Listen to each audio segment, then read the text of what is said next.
বহিঃপ্রকাশ ঘটেছে বাংলায়। প্রতিটা ওয়ার্ডে, গ্রামে, মহল্লায় সবখানে এই ঘটনা ঘটবে।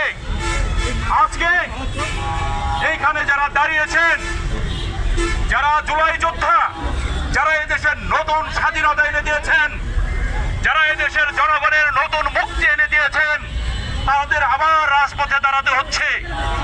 একটি সুবিধাবাদী দল, চাঁদা, মহাসন্ত্রাসী, চাঁদাবাজ, যারা এদেশকে খুবলে খুবলে খাচ্ছে, যারা রক্ত দিয়েছে, যারা তাদের প্রাণের বিনিময়ে নতুন স্বাধীনতা এনেছে, তাদেরকে উপেক্ষা করা হচ্ছে।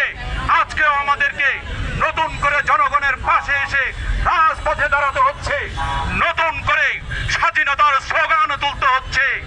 আমরা চিনে নেব সেই সন্ত্রাসী চাঁদাবাজিদেরকে। ভোট তো আপনার হাতে। যারা স্বপ্ন দেখছে যে আমরা ক্ষমতায় এসে গেছি, আপনাদের হাতে তো সেই ভোট আছে।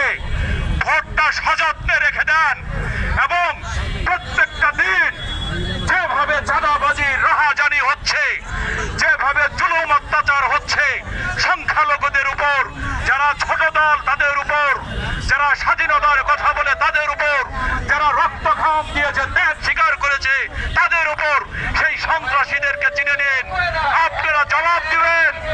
আপনাদের সেই ভোটের মাধ্যমে এই সন্ত্রাসী চাঁদাবাজদের ক্ষমতা আসতে দেওয়া যাবে না।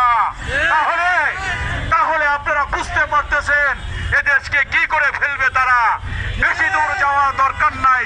এই গত ১৫ দিনের ঘটনা মিটফুটে এই যারা ঘটনা ঘটালেন, আদিম যুগের বর্বরতাকে হার মেনেছে। আমরা এরকম পৈশাচিক ঘটনা আর দেখিনি নাই। বহু ঘটনা, প্রতিদিনের পত্রিকা, প্রতিদিনের টেলিভিশন আপনারা দেখেন।